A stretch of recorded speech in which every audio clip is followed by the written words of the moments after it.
Hi, and welcome to another digital book talk from Massanutten Regional Library. Today we are going to focus on World War II books specifically about pilots from World War II.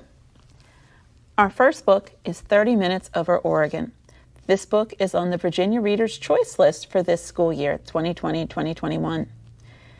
Did you know that during World War II, Japan not only dropped bombs on Pearl Harbor, but they also dropped some bombs on the American mainland. Specifically, those bombs were dropped over Oregon. This book starts with the story of the Japanese pilot who was ordered to drop those bombs over Oregon, and then continues later in his life, 20 years later, when he's being invited by the town that he bombed to come back and visit. It talks about his remorse for the things that he was asked by his government to do, but it also shows us both the American and the Japanese sides coming together and learning from one another, feeling empathy and remorse for each other and for the actions that took place at that time. 30 Minutes Over Oregon on this year's Virginia Reader's Choice list. Our second book comes from last year's Virginia Reader's Choice list. Lost in the Pacific, 1942. This book, these are Americans, American pilots, American servicemen. They are on a mission to take a highly respected member of the service on a secret mission, and they miss the island where they are supposed to refuel. The plane runs out of fuel, goes down in the Pacific Ocean, and now we have 8 men in 3 small rafts, trying to survive in the middle of the ocean. We go through things like their attempts to catch food, their hallucinations, and their struggles with each other. Some of the men will live, some of them will die. Who lives? How do they manage to live? This book tells their story. Our third book, You Can Fly. You Can Fly, the Tuskegee Airmen.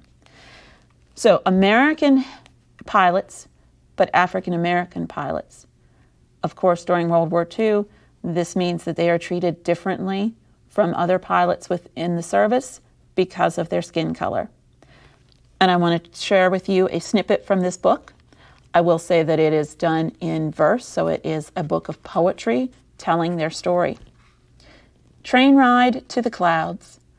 All aboard for Tuskegee Institute, where Booker T. Washington uplifted ex-slaves and George Washington Carver is working wonders with sweet potatoes.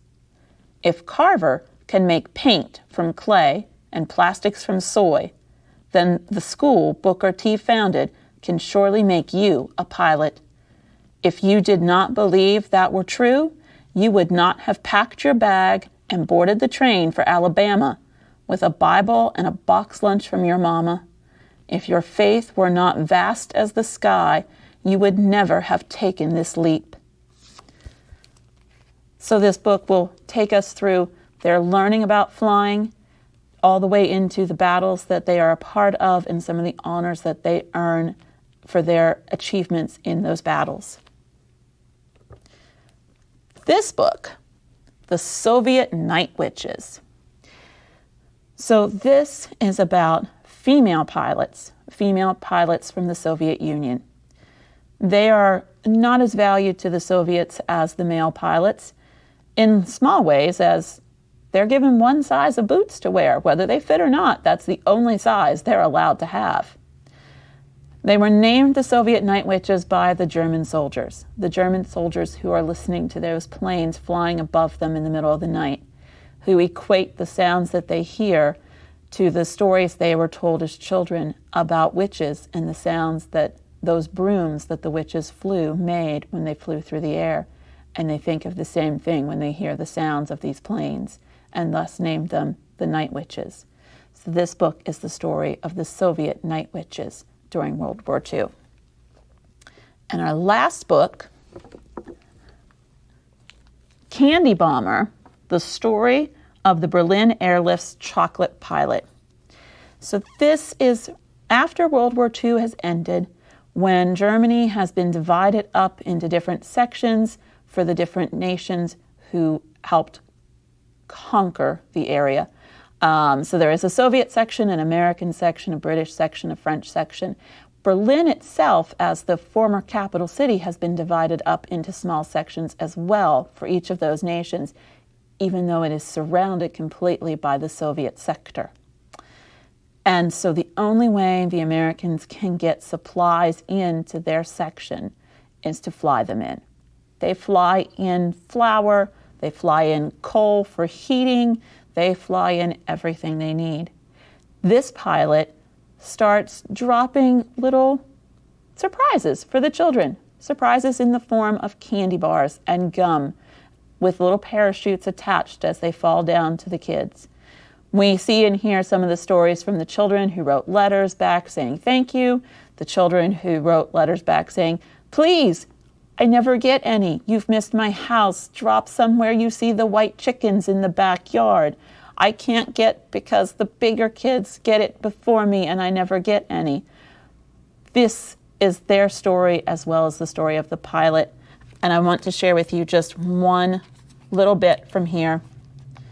The chocolate was wonderful, but it wasn't the chocolate that was most important. What it meant was that someone in America cared. That parachute was something more important than candy. It represented hope. Hope that someday we would be free. Without hope, the soul dies. And so this is the story of the candy bomber who drops candy for the children in Berlin. Thank you for joining us for a digital book talk from Massanutten Regional Library. Happy reading!